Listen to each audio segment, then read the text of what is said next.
नमस्कार मेरे प्यारे विद्यार्थियों, कैसे हो बच्चों? अच्छे होंगे आप सभी। आज के इस मेरे नए वीडियो में आप सभी का हार्दिक स्वागत करता हूं। माध्यमिक परीक्षा कक्षा 10th विषय हिंदी।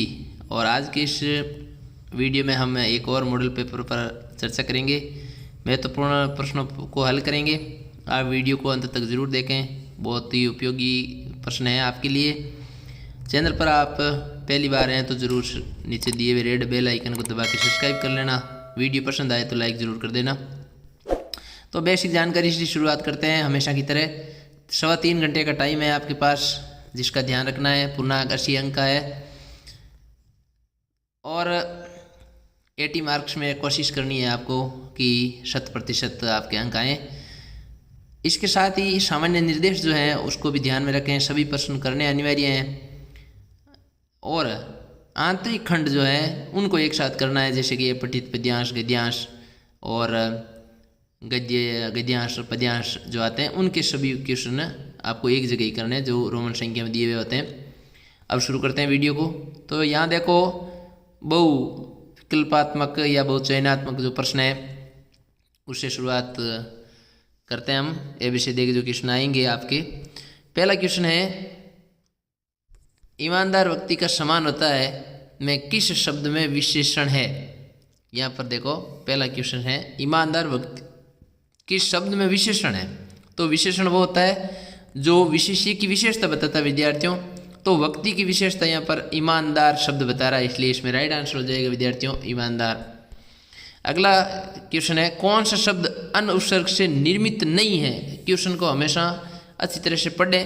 कई बार हम ऐसी गलती करते हैं आप कि क्वेश्चन को पढ़ते ही नहीं हो सही ढंग से और नहीं की जगह हाँ में उसका उत्तर दे देते हो। तो यहाँ नहीं है ये पूछा है, तो दूसरे जो क्वेश्चन है उसमें आपके राइट आंसर हो जाएगा अनुगमन। अनुगमन में है वो, अन उपसर्ग नहीं है, इसमें है वो आपके अनु है, अन नहीं है, बाकी में सभी में है। अन प्लस उचित, अन प्लस अनुपम, अन प्लस उपम और अन प्लस इच्छा। तो इस प्रकार। अगला क्वेश्चन है विद्यार्थियों, कौन सा उदाहरण द्विगु समास का नहीं है? तो यहाँ पर भी नहीं का ही उत्तर देना है, तीसरे में भी। तो इसमें आपको पंचपात्र 5 का समूह है, 9 का 12 का समूह है और समूह होता है, समाहारा शब्द होता है द्विगु में। चतुर्भुज नहीं है, यहाँ बहुव्रीहि समास है, इसमें 4 भुजाएं हैं जिसके। अगला क्वेश्चन है, तुम्हें धोखा नहीं देना चाहिए था, वाक्य में धोखा संज्ञा है। तो धोखा संज्ञा है, कौन सी संज्ञा है? बहुत ही आसान क्वेश्चन है विद्यार्थियों। धोखा एक हमारे हृदय से निकला हुआ भाव है, तो ये भाववाचक संज्ञा हो जाएगी इसमें। राइट आंसर ये, इसमें ये हो जाएगा और इसमें हो जाएगा अनुगमन। अगला क्वेश्चन देखो विद्यार्थियों, आपके राज कहानी किस पर कटाक्ष करती है? ये क्वेश्चन है अगला, बहुत ही आसान क्वेश्चन है और इसका राइट आंसर हो जाएगा प्यारे बच्चों, बनावटी जीवन शैली पर।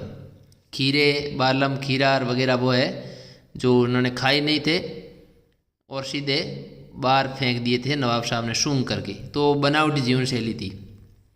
3rd ईयर फिर से खुलने की खुशी लेखिका के मन में दबकर क्यों रह गई?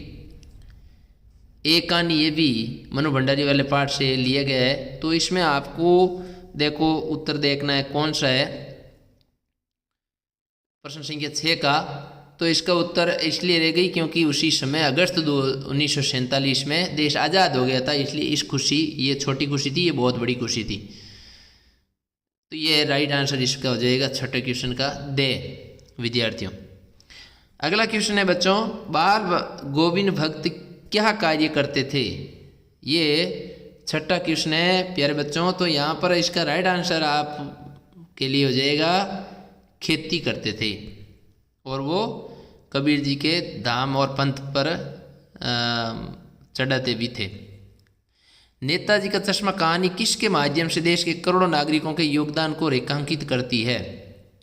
तो ये जो क्वेश्चन है आपका 8वां, इसका राइट आंसर आपके लिए हो जाएगा, योगदान पूछा है तो कैप्टन चश्मा वाले के माध्यम से। क्वेश्चन 8 का राइट आंसर से हो जाएगा विद्यार्थियों।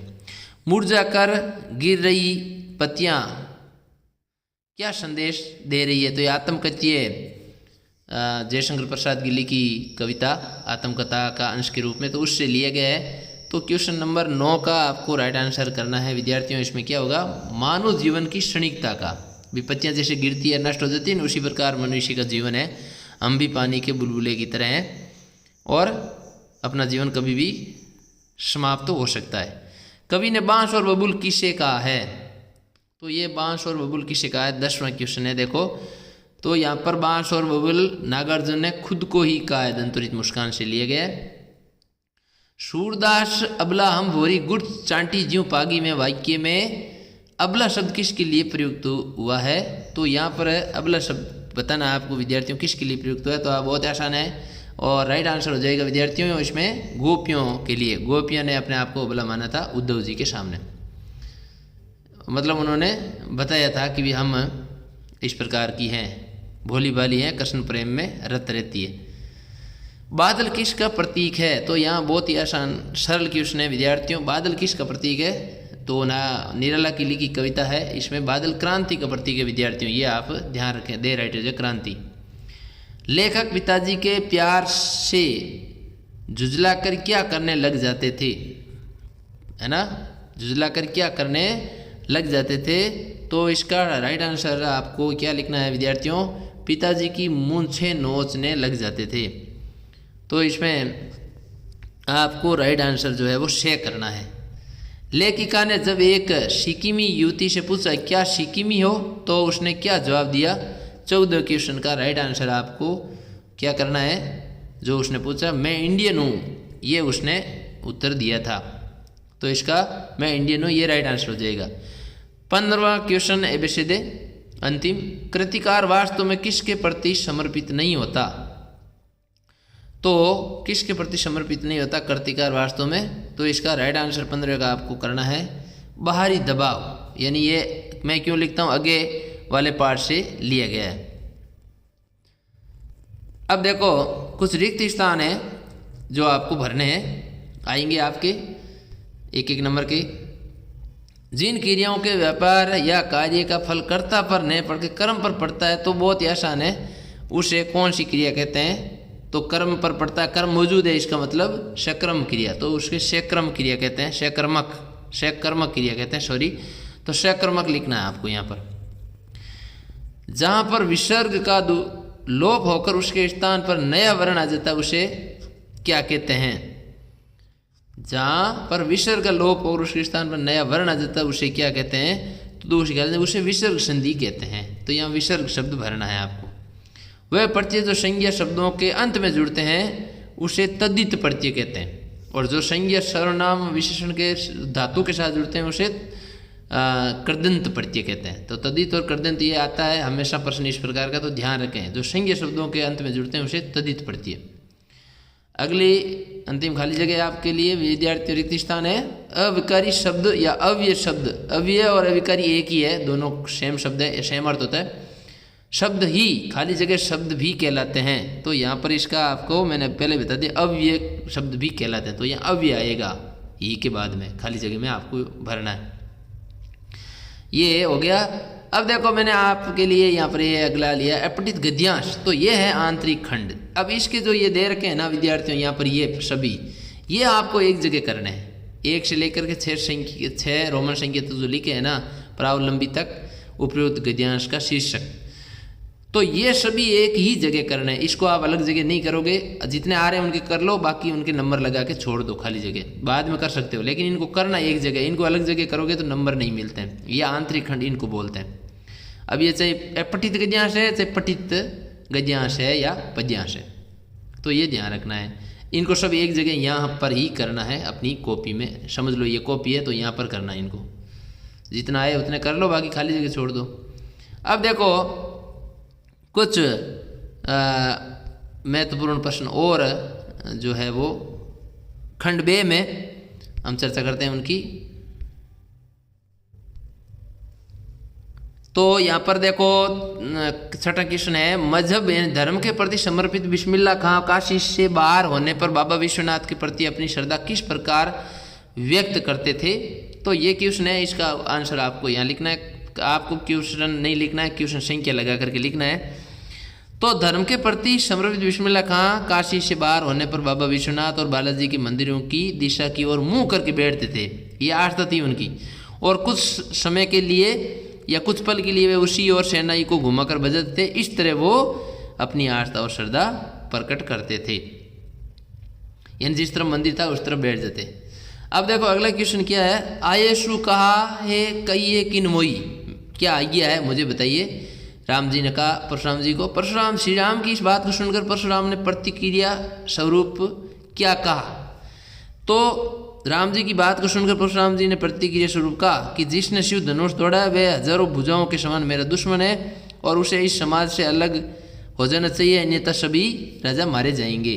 तो ये इसका आंसर आपको लिखना है विद्यार्थियों। 2 नंबर के क्वेश्चन इतना लिखोगे तो 2 नंबर आपको मिलेंगे। अगला क्वेश्चन है, संगीतकार जैसे व्यक्ति संगीत के अलावा और किन क्षेत्रों में दिखाई देते हैं। तो ये जो क्वेश्चन है इसका आंसर आपको लिखना है। भी संगीतकार जैसे व्यक्ति संगीत के अलावा बड़े बड़े नेताओं, अभिनेताओं, संत महात्मा, ऋषि मुनियों के साथ भी सहयोग करते दिखाई देते हैं और ये सभी सहायक के रूप में कार्य करते हुए अपने अपने नेताओं, अभिनेताओं और संतों का महत्व आगे बढ़ाने में लगे रहते हैं। ऐसा इसका उत्तर लिखना। मैं क्यों लिखता हूँ प्रश्न के उत्तर में लेखक क्या कारण बताता है।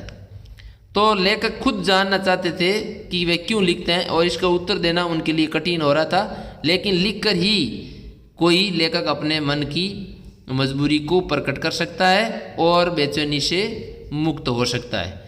जैसे कुछ संपादकों के आग्रह से लिख सकता है, किसी के प्रकाशक के तकाजे से, किसी की आर्थिक आवश्यकता हो तो लिखा जा सकता है, परंतु इसका संबंध ज़्यादा अपने हृदय की अनुभूति से ही रहता है और यही मूल कारण होता है। तो हृदय की अनुभूति और आत्मिक अनुभव से ही महसूस जो करता है, अनुभव आत्मा से जो अनुभव करता है वही उसका मूल कारण होता है किसी का कुछ लिखने का। ये लेखक बताते हैं। बाकी सभी के अलग अलग कारण भी हो सकते हैं। भाई कोई का इच्छा होती है, किसी की कोई कहने से लिख देता है, कोई आर्थिक आवश्यकता मतलब घर की आर्थिक स्थिति या तंगी होती है तो उसकी वजह से भी लिख सकता है। अगला क्वेश्चन है, भोलानाथ भयभीत होकर बाघ से क्यों भागा। तो ये आपको आना चाहिए क्योंकि वहाँ आम के बाग में गए थे आम तोड़ने, तभी आंधी और बरसात आ जाती है। उस दिन खूब मूसलाधार बारिश हुई और बारिश रुकने के बाद बाग में बहुत सारे बिच्छू निकल आते हैं, जिन्हें देखकर भोलानाथ के साथी भयभीत होकर बच्चों वहाँ से भाग निकले। तो ये इसका राइट आंसर करना है यदि यही क्वेश्चन आपके बोर्ड में आ जाए तो। अगला क्वेश्चन इस खंड का है, देखो अंतिम, कि आंखें फेर लेना वाक्य में प्रयोग करिए इस मुहावरे का। तो दृष्टि हटा लेना या नज़र हटा लेना, आंखें फेरने का मतलब है नज़र हटा लेना। वाक्य प्रयोग आप कर दो कि पहलवान को अपनी दुर्दशा पर लज्जित होते देखकर हमने अपनी आंखें फेर ली। तो पहलवान की ढोलक से ये लिया गया। अब देखो खंड 6 में इसी प्रकार से आपके मैंने ये दिया है कि भी पठित वो पठित गद्यांश था, ये पठित गद्यांश है जो अपने पाठ्य पुस्तक पाठ्यक्रम में से आया है। तो इसके भी ये जो चारों है ना क्वेश्चन आपको बच्चों एक ही जगह पर लिखने हैं। इसको ये आंतरिक खंड ये है, इनको आपको दूसरी जगह पर लिखना है क्योंकि ये मूल प्रश्न तो 12 है संख्या। अब 12 के 4 और है तो इनको एक जगह करना है, इनको आंतरिक खंड कहा जाता है। ये बार बार मैं इसलिए बता रहा हूँ कि आप भूल जाते हो तो थोड़ा ध्यान रखें बच्चों। इसी प्रकार इसका भी है और ये सभी उत्तर आपको इसी में से ढूंढ के लिखना है, देख देख के लिखना है। तो इनको 1 नंबर संख्या लगाई, देख यहाँ पर कहाँ पर उत्तर है उसको देखा लिख दिया, फिर 2 नंबर लगे लिख दिया। तो इनको छोड़े नहीं आप किसी भी हालत में, क्योंकि ये आपको हूबहू उतारना देख करके और उससे थोड़ा सा कोई परिवर्तन करना है, प्रसर्ग वगैरह कारक चिन्ह वगैरह लगाने हैं और आपके नंबर पूरे आ जाते हैं। इस वजह से इनको करना चाहिए जिससे कि अच्छे नंबर आपके आ जाए। अगला देखो क्वेश्चन है विद्यार्थियों, अपठित पद्यांश को पढ़कर पूछे गए प्रश्नों के उत्तर दीजिए। तो हमारे हरिल की लकड़ी मन कर्म वचन नंदन उर ये दृढ़ करी पकड़ी सूरदास से है, ये पद लिया गया है। तो इसके जो प्रश्न तो मैंने नहीं दिए यहाँ पर आपके, उनको देख करके इनके उत्तर लिखने थे आपको। आग की एक खोज बहुत बड़ी खोज क्यों मानी जाती है। ये संस्कृति पाठ से, ये भदंतानंद कौशलायन वाले पाठ से, इस खोज के पीछे रही प्रेरणा के मुख्य स्रोत क्या रहे होंगे। तो ये आपको क्वेश्चन है जो इसका उत्तर आपको विद्यार्थियों लिखना है, अच्छी तरह से लिखना है। और काफ़ी बड़ा प्रश्न है तो उत्तर भी उसी हिसाब से उतने शब्दों में ही आपको लिखना है विद्यार्थियों बच्चों।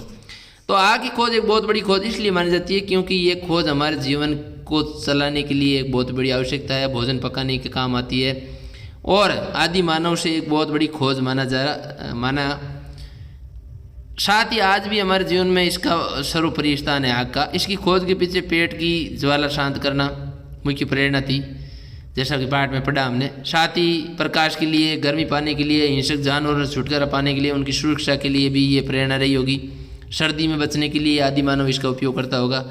और मांस है, कच्चा है तो उसको भून करके खाने में, जंगली फल फूल है, कंद मूल है, उसको पका कर खाता होगा। तो ये इस प्रकार आनंद की अनुभूति के लिए उसने आग की खोज को किया होगा, आग की खोज की होगी। ये प्रेरणा के कारण आपको विद्यार्थियों लिखने हैं इसमें। तो ये हो गया। अब अगला क्वेश्चन है आत्मकथ्य कविता के माध्यम जयशंकर प्रसाद की मनोव्यथा का चित्रण अपने शब्दों में लिखिए। तो इसमें जयशंकर जो मनोव्यथा है वो आत्मकथ्य कविता से ये कह रहे हैं कि मेरी दुख जीवन की आत्मकथा सुनकर आप क्या करोगे, और मेरे जीवन में कमियाँ ही कमियाँ रही है, उसको जीवन में व्यतीत हुआ उसके लिए मैं खुद जिम्मेदार हूँ। मेरा सादा जीवन है, उच्च विचार वाला, अपनी हंसी खुद उड़ाऊँ ऐसा मुझे अच्छा नहीं लगता। मैं जीवन के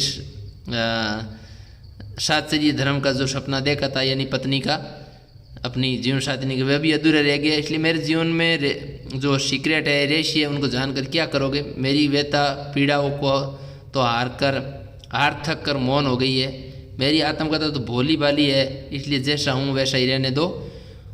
ये आपको लिखना है। और फिर देखो उत्साह कविता का उत्साह क्यों रखा गया नाम कविता का शीर्षक, क्योंकि बादल उमड़ते हैं और गर्जना के साथ जब मेल खाता है उनका, और बादलों में भीषण गति होती है तो उसी से धरती की तपन दूर होती है, धरती को शीतलता मिलती है।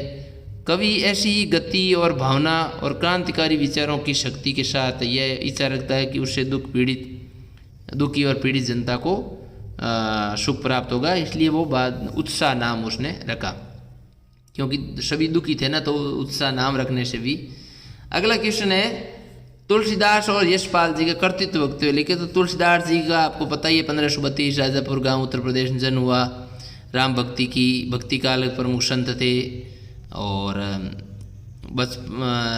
बचपन से ही उन्होंने अनेक कष्टों का सामना किया। रत्नावली पत्नी का नाम 1623 में देहांत हुआ और 12 प्रमाणिक ग्रंथ रामचरितमानस प्रमुख महाकाव्य, अवधि ब्रज भाषा पर समान अधिकार, 2 बार 16टा छंद है ना। तो ये आपको लिखना है। और यशपाल के भी 1903 में पंजाब के फिरोजपुर छावनी में जन्म हुआ।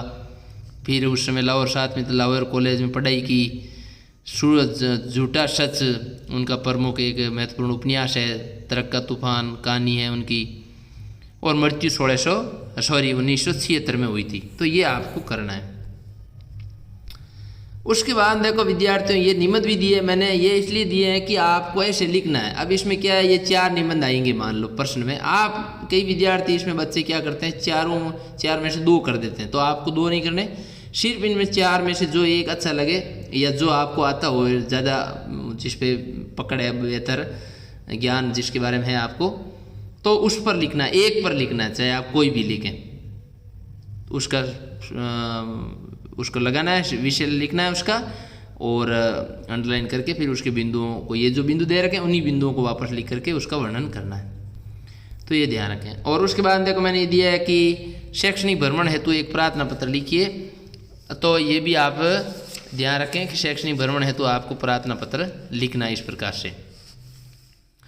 तो शैक्षणिक भ्रमण की मेरे द्वारा आपको लिखी जा चुकी है। वही सेवा में श्रीमान प्रधानाचार्य महोदय, स्कूल का नाम जैसे इसमें मंदसौर दे रखा है तो मंदसौर ही लिखना है आपको, अपनी स्कूल का नाम नहीं लिखना है जहाँ आप पढ़ते हो। जो दे रखा है उसी स्कूल का नाम लिखना है। तो राजकीय उच्च माध्यमिक विद्यालय, राजकीय माध्यमिक विद्यालय मंदसौर, और विषय आप लिख दो शैक्षणिक भ्रमण करने हेतु महोदय निवेदन है कि हमारे साथ ये है, जा रहे हैं हम, वहाँ घूमेंगे और आयोजन की स्वीकृति प्रदान करें, प्रधानाचार्य को आपको कहना है। और प्रार्थी संजय कक्षा प्रतिनिधि, क्योंकि वो मॉनिटर है कक्षा 10th। और इधर आपके इस तरफ नीचे लेफ्ट हैंड यानी बाएं हाथ की तरफ दिनांक लग जाएगी। तो ये आपको लिखना है। एक पत्र भी है, तो पत्र भी चाहो तो आप पत्र में आपको यहाँ ध्यान रखना, इस तरफ तो आएगा आपका पता और दिनांक, और फिर नीचे प्रिय और सेशन है शुभाशीष अनुज प्रभाकर, ये लिख करके फिर लिखना है। और नीचे फिर भेजने वाले के हस्ताक्षर आपको इस तरफ होना करना नीचे यहाँ तुम्हारा शुभेच्छु मनोहर ऐसे।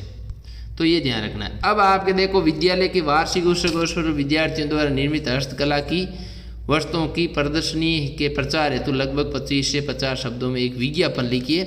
तो ये आपको सुनहरा मौका हस्तकला की भव्य प्रदर्शनी, विद्यालय का नाम लिख दो, दिनांक लगा दो, संपन्न होगा समय इतने से इतने बजे तक, विद्यार्थियों द्वारा निर्मित सुंदर कलात्मक वस्तुओं की प्रदर्शनी लगाई जाएगी। अधिक से अधिक इसमें भाग लेने के लिए आपसे हम विनम्र अनुरोध करते हैं। कृपया अधिक से अधिक पधार कर विद्यार्थियों का उत्साहवर्धन करें, प्रदर्शनी संयोजक। ये आप ऐसे लिख दो। उसके बाद अथवा में देखो आपके दे रखा है सार्वजनिक विज्ञापन लिखिए एक वाहन सावधानी से चलाने का। तो सावधानी हटी, दुर्घटना हटी, ऐसे दोनों तरफ लिख दो। और बीच में लिख दो यातायात नियमों का पालन करें। और फिर कुछ और ऐसे स्लोगन लिख दो आप, या तो यातायात नियमों का पालन लिख दो, दुर्घटना हटी, या दोनों लिख दो सावधानी दुर्घटना घटी, सावधानी हटी दुर्घटना घटी। ये इस तरफ यहाँ दोनों जगह हो जाएगा। और उसके बाद देखो घर पर कोई आपकी प्रतीक्षा कर रहा है, वाहन की गति पर नियंत्रण रखिए, दुर्घटना से देर भली, जीवन अमूल्य है, इसकी रक्षा कीजिए। ऐसे कुछ विचार कर दो। मत करो इतनी मस्ती, जिंदगी नहीं है सस्ती, आपकी यात्रा मंगलमय हो। ऐसे आप लिख करके इस विज्ञापन को पूरा करना है। तो ये मैंने पूरा आपको मॉडल पेपर, चौथा मॉडल पेपर समझाया है। आप वीडियो अंत तक देख करके इसका लाभ लेवें। मिलते हैं एक और नए जानकारी के साथ नई वीडियो में। तब तक के लिए जय हिंद, जय भारत। थैंक यू विद्यार्थियों।